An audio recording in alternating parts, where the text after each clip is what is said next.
bem? Espero que você tenha tido uma boa semana, graças a Deus, em nome de Jesus. E vamos para a nossa mais uma aula bíblica dominical. Estamos estudando a revista Perfil Aprovado, que é o Sermão da Montanha. Nós começamos na primeira lição, que é o caráter, o sal e a luz. Sal e a luz do mundo. Nós estudamos lá o Sermão da Montanha, os humildes de espírito. Estudamos também bem-aventurados os que choram, bem-aventurados os mansos. Estudamos também bem-aventurados que têm fome de justiça, de sede de justiça. Falamos sobre os misericordiosos agora, né? Vamos falar dos misericordiosos. Lá em Mateus capítulo 5, no versículo 7. Estamos estudando o Sermão da Montanha, que é no capítulo de número 5, não é? Seria o bem-aventurados os misericordiosos. O que é ser uma pessoa misericordiosa? Você sabe o que é ser misericordioso? A revista nos dá uma palavra que diz assim: o que significa ser misericordioso? Só quando somos cheios de justiça de Cristo podemos ser misericordiosos. Misericordioso é o que se compadecer daqueles que estão necessitados, não é? Passando problemas, dificuldades. Foi isso que Jesus fez conosco lá. Nós precisamos por nós, né? Nós estávamos mortos nos nossos delitos e pecados. Lá em João 3,16, Deus mandou o seu Filho unigênito para todo aquele que nele não pereça, mas tenha vida eterna. Foi isso que ele fez. Ele viu nós estávamos perecendo, estávamos condenados à morte, né? Ao pecado. Mas Deus nos resgatou através de Jesus Cristo. Nós seremos da mesma forma. Quando nós somos cheios da justiça de Cristo, nós podemos ser misericordiosos. Quando nós nos importamos com o próximo, saber como é que está o próximo, o necessitado. Isso nós sermos misericordiosos. E diz mais aqui: foi isso que Deus fez conosco lá, né? Elevar ao outro aquilo que recebemos. Ou seja, como Jesus nos resgatou, eu era uma pessoa do mundo. Eu andava em caminhos errados, não tinha conhecimento de Deus. Deus tomou a vida de alguém veio e me falou dessa graça. Eu recebendo essa graça, eu passei para outra pessoa. O que aconteceu de bom comigo, eu repasso para outras pessoas. Misericórdia é quando eu recebi essa misericórdia de Deus, eu que não merecia absolutamente nada. Fui aceito por Deus, fui transformado por Deus através do Evangelho que me foi pregado, e assim eu aceitei. Quando eu aceito, eu sou transformado pela misericórdia de Deus. Ou seja, ninguém vira bonzinho, fica bonzinho. Se a pessoa roubava, agora ela não rouba mais. Se ela matava, agora ela não mata mais. É porque o Espírito Santo de Deus está agindo, né? É através da misericórdia de Deus. Não, hoje em dia eu sou um homem bom, eu sou diferente. Não é que você é um homem bom, você é diferente. Os méritos não são seus. Pela misericórdia de Deus você foi transformado. Através de você ter conhecido Jesus Cristo, ter aceitado, ter se convertido. O Espírito Santo veio morar em você e Deus foi trabalhando o seu caráter, a sua vida, pela misericórdia de Deus, sem nenhum merecimento seu. Pela misericórdia. E o maravilhoso é quando eu passo isso para frente. Eu sou misericordioso porque eu vejo essa misericórdia em mim. Porque uma pessoa misericordiosa, ela é bem-aventurada. Porque quando nós somos misericordiosos, mostramos que já alcançamos a misericórdia do Senhor. E seremos bem-aventurados porque o Senhor nos mostra ainda mais, cada vez mais. Quando nós mostramos a misericórdia de Deus na nossa vida, qual que é a misericórdia de Deus? Ele me salvou, Ele me resgatou. E quando eu vejo que eu sou salvo, eu olho para frente. Eu olho lá na frente, eu não estou olhando aqui no que eu estou vivendo. Eu preciso viver, preciso pôr os pés no chão, não sou anjo ainda. Mas quando eu olho lá para frente, para a glória de Deus, saber que eu estou lá, você entendeu? Eu sou bem-aventurado por isso. Porque eu vou estar na glória de Deus. Eu olho para frente e vejo que Ele usou de misericórdia comigo. E nós somos bem-aventurados porque nós nos vemos na glória de Deus. Por a misericórdia dEle. E quanto mais eu sou misericordioso, mais misericórdia o Senhor coloca em mim, mais ele tem de mim. E algumas coisas que eu sou ruim, eu vou me aperfeiçoando, aperfeiçoando, aperfeiçoando, e é maravilhoso isso. Tudo através da misericórdia. Quanto mais misericórdia eu recebo, quanto mais eu reconheço isso, mais misericordioso eu sou. Eu me importo com o próximo. Né? Como nós nos tornamos? Como é que você sabe que você está se tornando misericordioso? Né? Alguns aspectos aqui. Lembramos que nós seríamos, o que seríamos de nós se Deus não tivesse usado de misericórdia comigo? Posso lembrar de mim. Eu posso pensar assim, se Deus não tivesse usado misericórdia comigo, não tivesse me convertido, com certeza eu já estaria morto. Com a vida que eu estava levando, há muito tempo. Pode ter certeza disso. Com os problemas que eu tenho hoje, eu estaria morto, com certeza. Encontrando tempo para ser misericordioso com os outros. Quem quer, dá um jeito. Quem não quer, arruma desculpa. Ou seja, como é que você pode ver que você é misericordioso? Quando você começa a arrumar tempo para cuidar do próximo. Quando nos seus planos o próximo está. Quando os seus planos são individuais, é para mim. É para minha casa. Quando esses planos se estendem ao próximo, aí você pode se dizer que você está sendo misericordioso. Quando você está evitando atitudes contrárias ao exercício da misericórdia. Tem algumas coisas que você faz que é o contrário à misericórdia. Por exemplo, se isolando. Tem pessoas que se escondem dentro de casa, ela sai, ela passeia, ela faz tudo para ela, nada para os outros. Você não está usando de misericórdia. Cinismo. Alguém diz para você assim, você chega em algum lugar, a pessoa olha para você e fala, poxa, eu estou passando isso. Você, que chato. Você está vendo que a pessoa está com dificuldade, você pode ajudar. E você só ouve, poxa vida, que chato, né? Poxa, legal, tá. Eu vou ter que sair, desculpa. Aí você dá uma perdida na pessoa. Você não quer compromisso, você é cínico. Você sabe que você se coloca naquela situação, você pode, mas você cai fora. Com o seu egoísmo, com o seu jeito de ser, você cai fora. Outra coisa, evitando atitudes contrárias, você pode ser também insensível. Você está vendo que as coisas estão acontecendo, mas você está insensível àquelas coisas. Você está pensando nos seus projetos, nas coisas que você tem, você dá prioridade ao que você tem. Esses dias eu ouvi uma pessoa me mandou uma frase que, se ele pensou que me ia alegrar, me entristeceu muito. Ele diz assim, a frase estava escrita assim, não destrua a sua felicidade por causa dos outros. Mas o sentido da frase não era bem isso. O sentido da frase era o seguinte, você não interrompa o seu caminho de felicidade para parar por causa do terceiro que está com dificuldade. Quer dizer, você olha para frente, olha para você. Seja egoísta, é um cúmulo de egoísmo. Você poder ajudar e você não ajuda. Você ter condições de você tá ali, você não, é o cúmulo. Uma pessoa assim merece a ajuda de Deus? Deus colocando na balança uma pessoa dessa merece ajuda? Eu creio que não. Né? Então você não pode ser bem-aventurado e você tem que ser misericordioso, exercer, olhar para você e ver que Deus usou misericórdia e repassar essa misericórdia para frente. Por que alguém assim é bem-aventurado, né? Por que alguém assim é bem-aventurado? Uma pessoa é bem-aventurada porque ela sabe que ela vai fazer parte do reino de Deus e que ela faz parte do reino de Deus. Né? E isso é muito importante você saber. O reino de Deus é de pessoas misericordiosas. Se você exerce isso, se você identificou isso em você, o reino de Deus pertence a você. Você pertence ao reino de Deus. Bem-aventurados puros de coração. O que significa ser uma pessoa pura de coração? Pureza significa estar livre da sujeira ou mancha.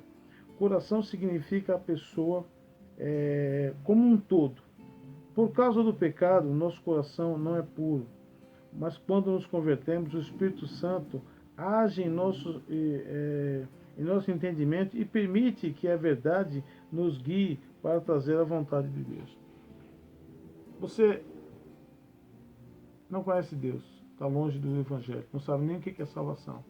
Dentro do seu coração, você vai encontrar coisas que não pertencem ao reino de Deus. Você vai ser egoísta, você vai você vai ser libertino, você vai fazer coisas que não agradam a Deus, falar coisas que não agradam a Deus. Você não tem conhecimento. Quando você se converte, é diferente. Você se converteu, você passa a ter o Espírito Santo com você que começa a te guiar, a te instruir nos caminhos do Senhor. Tirar as manchas que tem do seu coração, a purificar o seu coração. Talvez não seja purificar tudo de uma vez, você vai ir aos poucos. Olha, aos poucos eu vou me relacionando com Deus, eu vou orando, eu vou lendo a palavra de Deus, eu vou cultuando a Deus, eu tenho prazer em falar com o Pai, eu tenho prazer em servir a Deus. E isso vai purificando o seu coração a cada dia, através da palavra de Deus, através do seu relacionamento com Deus. Vai se purificando, vai se purificando, vai se purificando. E aí você vai perceber que você vai aprendendo a ser obediente. E quanto mais obediente, mais limpo vai ser o seu coração. O lidar com as pessoas, o falar com as pessoas, a forma de agir. De coração limpo. Não é nada que seja contrário à palavra de Deus. Né? E por que alguém assim é bem-aventurado? Porque verá a Deus. O Ló em Mateus capítulo 5, versículo 8, diz assim que os limpos de coração verão a Deus. Né? Os que procuram ser obedientes à verdade, buscam a pureza de coração, evidenciam Deus na sua vida. É que busca. Às vezes a gente fala assim, eu sou um crente, mas você busca ser limpo de coração, você busca ser cheio do Espírito Santo de Deus, você busca isso, você dá prioridade a isso na sua vida. Eu tenho faculdade e me toma muito tempo. Eu acredito nisso. A faculdade toma muito tempo, os trabalhos tomam muito tempo. Eu fiz a faculdade e eu fazia 3 monografias no mês, eu ficava de cabelo em pé em fazer 3 monografias. Eu de cabelo em pé, dentro do mês. Eu tenho 30 dias para fazer 3 monografias. Eu ficava, às vezes é muito difícil, você tomava muito tempo, você ia dormir tarde, mas não perca. Olha, 15 minutos que você fala com Deus, de manhã ou à tarde, ou à noite, não vai tomar o seu tempo. Vai tirar o cansaço, vai te dar mais capacidade intelectual. Pode ter certeza disso. Você vai fazer as coisas mais leves, porque você está em paz com Deus. Deus, Ele quer fazer parte do seu crescimento, quer fazer parte do seu entendimento. Ele quer limpar o seu coração. Ele é mais interessado nisso. Para quê? Para o seu próprio bem. Para que você seja melhor no que você faz. Como nos tornamos puros de coração? As pessoas reconhecem que são pobres de espírito, as pessoas que choram os seus pecados, as pessoas que empenham-se em ser mansa, justa, misericordiosa, todas essas coisas.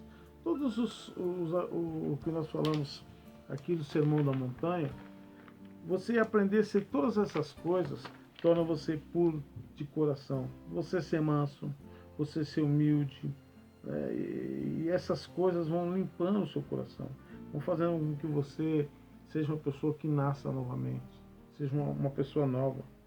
Você precisa nascer novamente. Ninguém pode se considerar puro de coração se ainda não foi levado por Jesus Cristo, não foi lavado por Jesus Cristo. Sabe o que nos faz ser puro de coração? Nós entendemos que nós não podemos absolutamente nada, mas Jesus pode. Sabe o que me faz ser puro de coração? É saber que eu sou podre e por mim mesmo eu não posso fazer nada, melhorar em absolutamente nada, mas entender que Jesus pode. É isso que faz você puro de coração. É saber que Jesus pode fazer isso na sua vida, na minha e na vida do seu irmão. Evitando também que vai sujar ou dividir o nosso coração, cuidado. Evitando que vai sujar ou que vai dividir nosso coração. Televisão, amigos, jogos e outras coisas que nós gostamos, celulares. Tem coisas que roubam o nosso tempo. E nós não sabemos administrar o nosso tempo. Tem coisas que chamam muita atenção e nós gastamos um tempo todo com aquilo e não pensamos em Deus. Nós temos um tempo terrível com aquilo e quando nós pensamos em Deus é só obrigado, Senhor, por mais um dia e sono. Você não tem um relacionamento com Deus, não tem um tempo com Deus. Isso é muito difícil para você. Porque quando você se acostuma nessa cultura de não falar com Deus, é difícil. Você tem que colocar o seu joelho no chão, dar um tempo. Acaba de tomar banho, ou antes do banho, antes de você deitar na cama, antes de você estar relaxado. Naquele pique que você está, você arruma um tempo e fala com Deus. Porque senão, você toma um banho, você vai para a cama, você dorme, esquece. Dá um tempo, você tem que ter um tempo para Deus, para ouvir, para ler a Bíblia, para falar com Deus.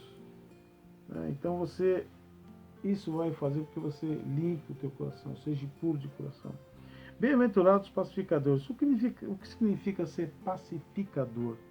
Não significa ser pacifista. Pacificador não é ser pacifista. Ou seja, não significa que Cristo deve comprometer o Evangelho ou a doutrina em nome de uma paz.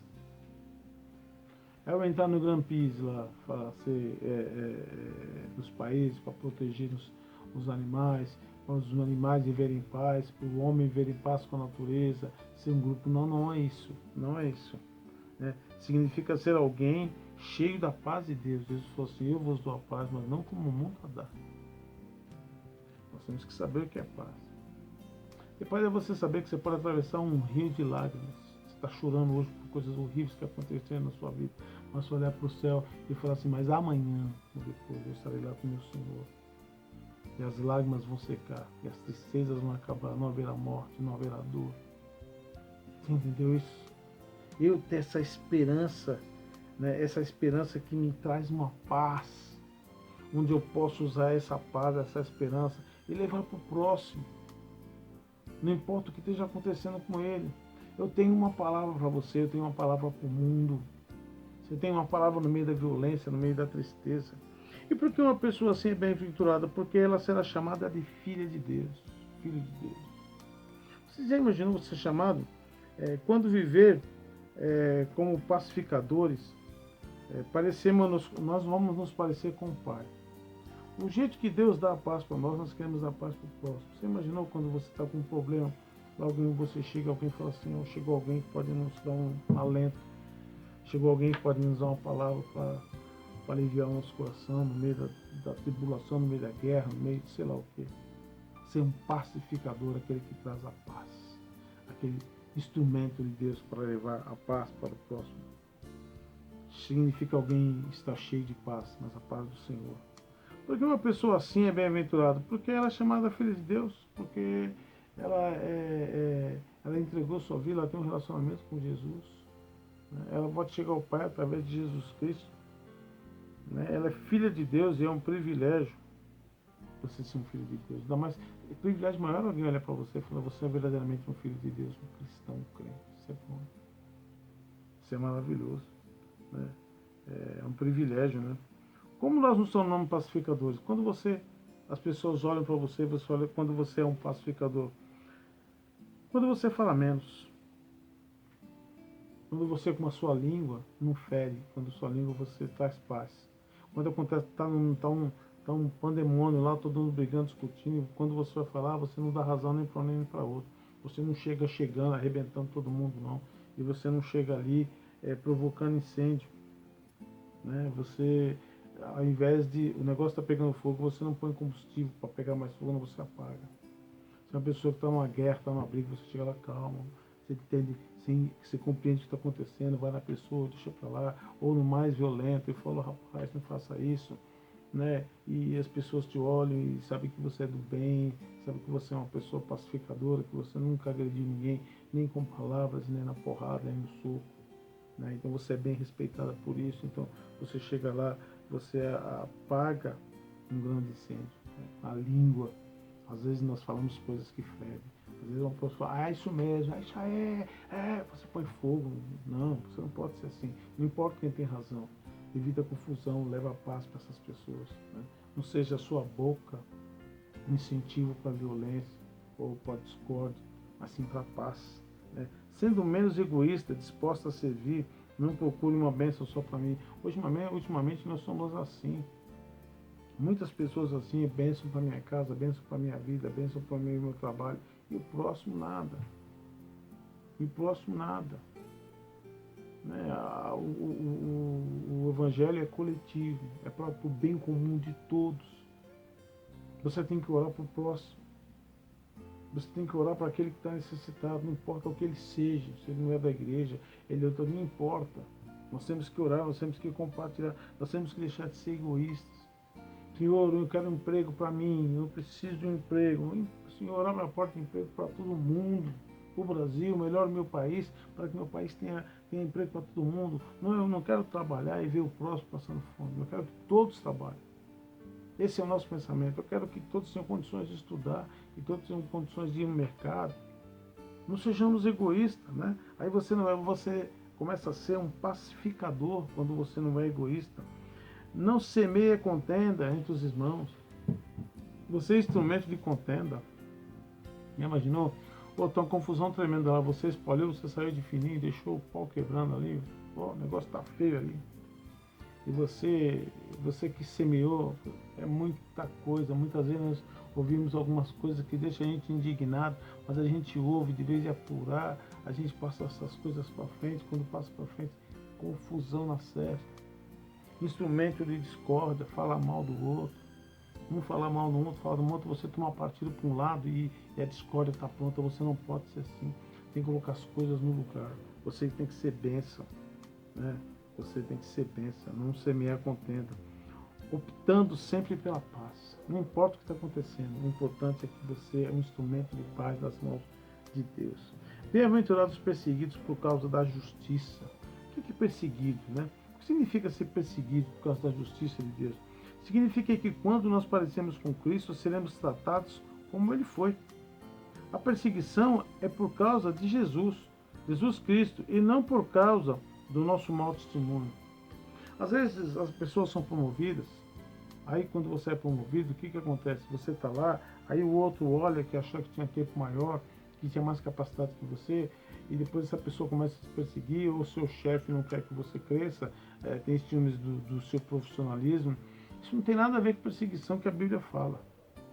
Isso não tem nada a ver com a perseguição que você acha que o vizinho está tendo com você.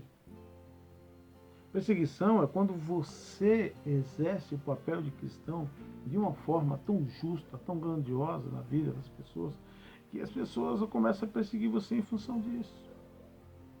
Aí sim, é uma perseguição. Porque às vezes a gente tem estão me perseguindo no trabalho. Às vezes não é perseguição no trabalho, mas é confusão.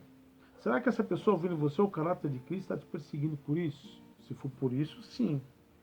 Quando nós falamos a verdade, quando nós levamos a justiça de Deus, quando o nosso falar é diferente dos outros, quando nós fazemos diferença naquele lugar e a pessoa começa a nos perseguir, aí sim, é perseguição. Toma cuidado com o que você diz que é perseguição, né? Jesus fala bem assim, a perseguição é por causa de Jesus Cristo e não por causa, a revista diz, né? Por causa do nosso testemunho. Às vezes eu tenho um caráter forte, sou uma pessoa de personalidade forte, ainda não me converti direito e estou sendo perseguido porque eu trato as pessoas mal. Aí eu vou falar, não, é porque eu sou cristão. Calma, vamos rever essas coisas, né? Nós precisamos dar testemunho de Cristo. E se isso for uma perseguição, glória a Deus, está no caminho certo. Agora, o ruim é quando as pessoas falarem bem de você e você está bem com todo mundo em função do que você é, porque o que você é colabora com o mundo de hoje, faz parte do mundo, faz parte do caráter das pessoas. Se você não faz diferença nenhuma, então você está bem com todo mundo. Agora, quando você é diferente, as pessoas começam a te perseguir pelo que você é, o cristão que você é, aí realmente é uma perseguição. Porque uma pessoa assim é bem-aventurada, uma pessoa assim perseguida por causa de Cristo, ela é bem-aventurada. Porque dela é o reino de Deus. O versículo 10 diz isso. Dela é o reino de Deus. Você saber que você pertence ao reino de Deus é outra coisa, né? Da paz que você sente, ela é grandiosa. Porque grande é a sua recompensa lá no céu. Grande é a sua recompensa. Você ser perseguido por ser cristão, meu Deus do céu, é uma recompensa grandiosa. Deus sabe que você está no caminho certo e você sabe que você está no caminho certo. Por isso que nós vimos pessoas aí que estão presas. Eu li um livro da Romênia que as pessoas eram colocadas em câmaras de menos 5 graus, gelado lá, menos 5 graus. Depois ela era transportada para um outro lugar que é 40 graus. Faziam isso constantemente, as pessoas estouravam o ouvido, estouravam o nariz, saía sangue, as pessoas acabavam morrendo.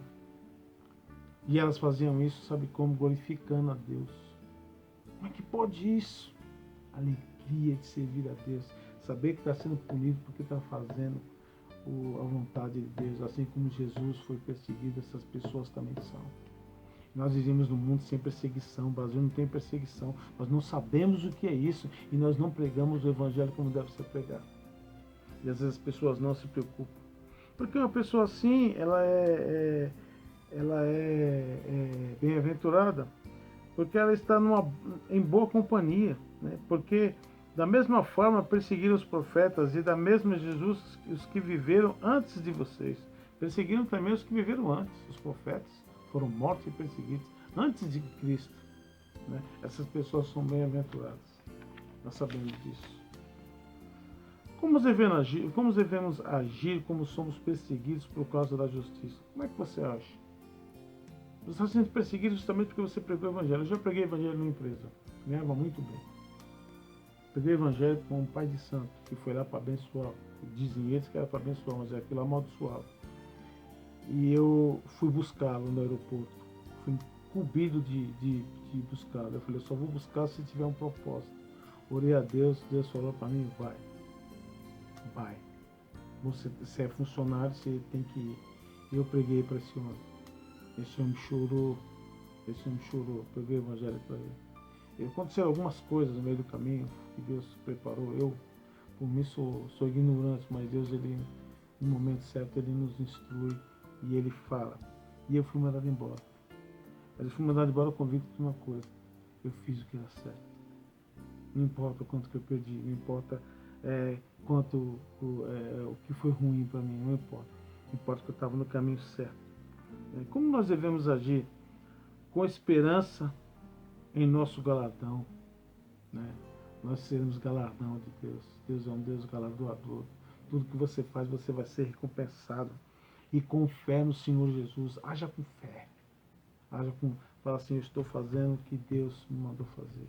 Mas sem arrogância, sem topete, sem chachá poderoso. Achando que você não serve, o servo faz aquilo que o Senhor quer que ele faça. Com humildade. E o que acontecer ali é para a honra e glória de Deus. E diz aqui também, vós sois sal da terra. O que significa ser sal da terra? Você sabe o que significa? Significa ter caráter conforme o descrito nas bem-aventuranças. Como é que você é sal da terra? Me fala como você é sal da terra. Quando eu me empenho em ser manso, misericordioso, puro de coração, né? Quando eu tenho certeza que todas as bem-aventuranças, eu busco isso na minha vida, né? E eu quero servir a Deus, eu quero fazer parte do reino de Deus, mas eu quero fazer parte aqui na terra, pertencer ao reino de Deus. Mostrar para as pessoas que eu já pertenço ao reino de Deus. Não achar que eu vou fazer parte lá, mas aqui eu já pertenço ao reino de Deus. Então eu sou grato por isso. Então eu sou o sal. O sal é diferente. O sal, quando o sal ele tempera, e se você colocar um sal a mais e as pessoas comerem, as pessoas vão ter sede. E se você colocar o sal ele dá o tempero, ele dá sabor às coisas. Já comeu uma coisa sem sal? Né? Se você colocar pimenta, tá no lugar do sal nas coisas, o que vai prevalecer os outros temperos. O sal não. Agora o sal realça o sabor, dá sabor às coisas. Né? Agora se o sal ele for insípido, não perder o gosto, porque você pega um sal e põe ali e não usa o sal. Aí depois de 20 anos você vai pegar aquilo ali, não tem gosto nenhum, não tem sal, não tem sabor. Ele serve para quê? Para ser pisado e jogado fora. Não dá sabor mais. É por isso que nós somos sal. Isso vai muito além de apenas marcar presença. Ser sal da terra é fazer diferença. Significa ser um crente verdadeiro que não fala de Cristo, mas vive Cristo. Ser um cristão verdadeiro que vive, né, que faz a diferença. O que adianta você estar no meio de 50 pessoas e não fazer diferença nenhuma? O que adianta isso? Fala pra mim. Você não faz diferença nenhuma. Tanto faz você estar ou não estar, não faz diferença. As coisas vão andar como tem que andar. Nós somos diferentes. As pessoas olham para nós e falam assim, puxa vida, aquele cara é diferente. Por que ele é diferente? Mas ele não perde o humor. É uma pessoa diferente, mas não é uma pessoa chata. É uma pessoa diferente, mas não é uma pessoa doida, que fala loucamente com as pessoas. Não. Fala com razão. Uma pessoa simples, uma pessoa humilde. É diferente. Sal. Como nós tornamos sal da terra? Como nós nos tornamos? Sendo crentes verdadeiros, convertidos e transformados pela obediência da palavra de Deus. Amigo, quando você conhece Deus, você começa a se nutrir do Evangelho de Deus. Você começa a ter um relacionamento através da oração. Você começa a ler. Você começa a valorizar a tua igreja, os teus irmãos. Começa a querer passar a misericórdia de Deus para as outras pessoas. Isso é ser salvo. Você começa a perceber que você está fazendo a diferença nesse mundo. E sendo diferente e fazendo diferença através dos atos, das palavras, das influências também. Atos e palavras. Não é só de palavras, não é atos também. Tem que ter atitude. E não só atitude também, e através da obediência da palavra de Deus.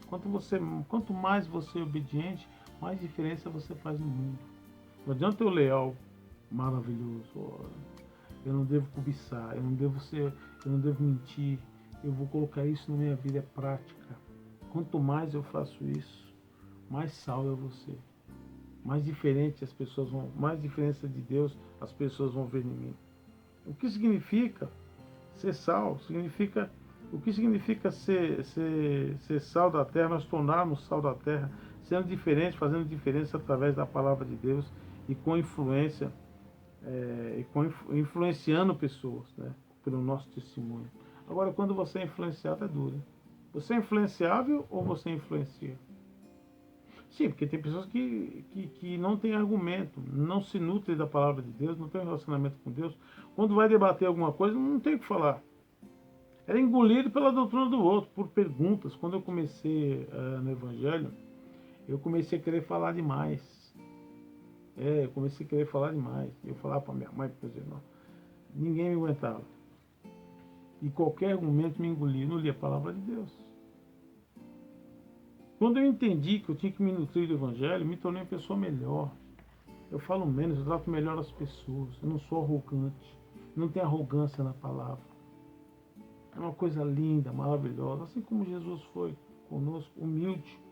Né? Isso torna você o que é sal da terra. As pessoas vão gostar, né, do que você faz, do que você fala, da forma que você faz. Você influencia as pessoas, não você é influenciado. Porque você tem argumentos, você está em Cristo, você está convicto, você tem base. Né?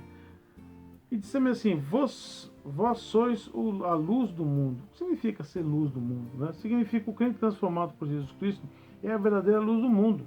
Mas quando estiver ligado em Cristo, em plena comunhão, o crente também é um transformador. Cristo é o gerador de nós e nós somos os refletores da sua luz. Isso significa que o mundo está em trevas, somente nós crentes poderemos iluminar. O que adianta você dizer que você é crente? Quando você diz que você é crente, você diz que você é luz. Quando as pessoas são na trevas e você está junto, está tudo escuro, você não é luz. Ou você pegou a luz, Jesus falou assim, o que adianta você acender uma candeia e colocar embaixo da cama? Para que você falou que você era cristão? Você acendeu uma luz, na hora que as pessoas procuram a luz, está lá embaixo. Porque você não pode iluminar ninguém, você não tem condições de iluminar ninguém, você tem que se esconder. Você é luz para iluminar as trevas. As pessoas andando em trevas, a pessoa andando num caminho errado e ela não conhece aquele caminho. Mas ela quer andar ali porque ela julga aquele caminho ser certo. Você sabe que aquele caminho está errado. Ser luz é você iluminar aquilo ali para que a pessoa veja que ela está errada.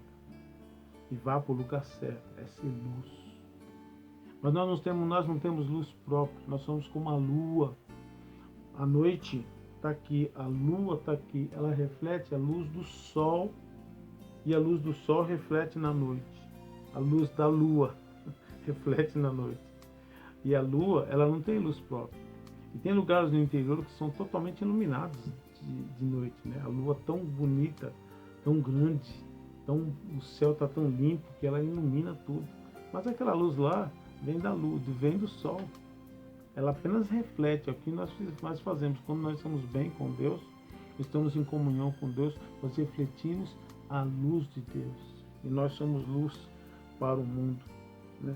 Como nos tornamos luz para o mundo? Jesus diz assim em João 8,12, diz assim, eu sou a luz do mundo. Quem me segue não andará em trevas, pelo contrário, terá a luz da vida. Né? Isso significa que se você e eu funcionamos como luz do mundo, por causa da nossa comunhão com Cristo. Eu não tenho luz própria, você também não tem luz própria. Nós só podemos mostrar o caminho. Você imagina você não conhecer e você querer mostrar o caminho? Por isso que importa ser luz, importa ter comunhão com Deus, conhecer a palavra de Deus, ser usado pelo Espírito Santo, buscar essa coisa na minha vida para que eu possa ser luz e mostrar o caminho certo. Porque se eu não fizer isso, não vai adiantar. Vai ser muito difícil eu ser luz. Você viu uma luz? Qual que é o caminho? Eu vou falar. Eu não sei. O caminho é Jesus. Mas por quê? Não sei. E o povo diz que é, eu estou dizendo também que é. Você imagina uma coisa assim. Né? Você não tem base bíblica. Né? Você tem o Espírito Santo que te instrui, tem Deus que te ama. Você tem a palavra de Deus para te ensinar. Nós não temos desculpa, né? Nós temos que ser luz e sal da terra. O crente que está em plena comunhão com Cristo não precisa nem falar. Somente pelo fato de ser o que ele ilumina, é o que ele ilumina, é o que ele pode iluminar. Por exemplo, às vezes as nossas atitudes falam muito mais, né? As atitudes. Tem um escritor que ele escreveu assim, prega o evangelho. Presta atenção na frase. Prega o evangelho, a tempo e fora do tempo. Pregue o evangelho todo o tempo, em qualquer momento. Nem que para isso você tenha que abrir a sua boca. Ele estava dizendo para você pregar o evangelho com a sua vida, com as suas atitudes, a forma que você age, para que as pessoas olhem e se encantem e saibam que ali mora um cristão. Isso é maravilhoso. A conclusão diz o seguinte: para que possamos ser sal da terra e luz do mundo, o crente precisa ser humilde de espírito, misericordioso, manso, purificador, pacificador, ter fome e sede de justiça, nos versículos de Mateus 5, de 13 a 16. O Senhor ensina a nossa função e propósito nesse mundo e como devemos nos relacionar com Ele. Quer ser sal do mundo? Luz na sua casa, luz no seu trabalho, onde você estuda. Entender que a Bíblia e a palavra de Deus é uma fonte, é lâmpada para os seus pés. Luz também é a palavra de Deus. Que Deus se agrada quando você está lendo, Deus se agrada quando você o busca em verdade. Você fala, Senhor, eu quero ser melhor em Ti. E a gente começa a estudar a palavra de Deus, começa a orar com Deus, tem um relacionamento com Deus.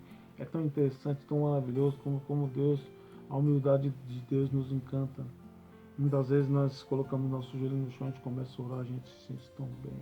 A presença de Deus vai no nosso coração, é a certeza que Ele está nos ouvindo. Isso não tem como não sentir quando nós colocamos o nosso joelho no chão e falamos com sinceridade com Deus. Jovem, eu vou dizer uma coisa, você precisa ser manso e humilde de coração. Você precisa ser um pacificador. Você precisa de um coração puro. Você entendeu? Você precisa das bem-aventuranças de Jesus na sua vida, para que você se vai bem. Amanhã ou depois, todos nós vamos partir. A igreja vai estar nas mãos de vocês, jovens. Eu não sei se você quer ser um pastor, eu não sei se você quer ser um diácono, eu não sei o que você vai ser, mas Deus sabe onde vai te colocar. Se prepare. Talvez no futuro próximo você tenha filhos, e esses filhos vai precisar ouvir de Jesus, vai precisar que você seja firme com Deus. Tá bom? Deus te abençoe, Deus te guarde, e vamos orar. Eu quero orar para a família do irmão José, do irmão Luiz. O irmão Luiz partiu, nós fomos no velório dele hoje, e nós vimos ali não a morte de um homem, vimos ali a morte de um servo de Deus, que partiu para a glória de Deus. e deixou sua família convicta disso. Deixou seus filhos e sua esposa convicta. Um testemunho de luz e de sal ali naquela vida. Vamos orar? Bendito Deus, maravilhoso Deus, eu te agradeço. Agradeço porque o Senhor tem nos guardado, eu te agradeço porque o Senhor está conosco, eu te agradeço, ó Deus, porque o Senhor quer o melhor para a minha vida e para a vida desses jovens. Deus, envolva com teu amor, com teu espírito esses jovens, para que eles se interessem cada vez mais em Ti, para que eles sejam luz e sal. Oh Deus, abençoe na Tua palavra, abençoe em comunhão com eles, que eles possam entender, ó Deus, que eles não podem passar essa vida sem se relacionar com o Senhor, porque o começo dessa vida é com o Senhor, com as Suas bênçãos. Nós viemos ao mundo com as Suas bênçãos, partiremos com elas, Senhor. Alguns para perdição e outras para a bênção do Senhor. Oh Deus, coloque isso nesses corações, mais empenho na igreja, Deus, abençoe cada vez mais. Obrigado pela família do Zé Firino, obrigado pela força da irmã Teresa, pelos seus filhos, oh Deus, abençoe, consola, Deus, dê entendimento na Tua palavra, Senhor, em nome de Jesus nós pedimos isso, e nós com os jovens aqui, nós nos oferecemos a eles, ó Deus, a Tua palavra, oferecemos a nossa amizade, a nosso ombro amigo, Deus. Abençoa a nossa igreja, abençoa a direção e abençoa o nosso culto de hoje à noite, Senhor. Abençoa em nome de Jesus, que nós voltaremos ao templo com todos os cuidados, nos precavendo, Senhor, mas com certeza que o Senhor vai falar aos nossos corações e vai se alegrar com a nossa adoração a Ti. Prepara o nosso coração, prepara a nossa vida para Te cultuar à noite, no domingo, Senhor. Nós Te pedimos em nome de Jesus. Muito obrigado. Amém. Louvado seja nosso Deus, louvado seja Deus e penso na sua vida. E você não se esqueça de orar, meus irmãos. Não se esqueça de se relacionar com Deus, com a palavra de Deus, para que você possa ser instruído, para que você seja sal e luz. Deus abençoe.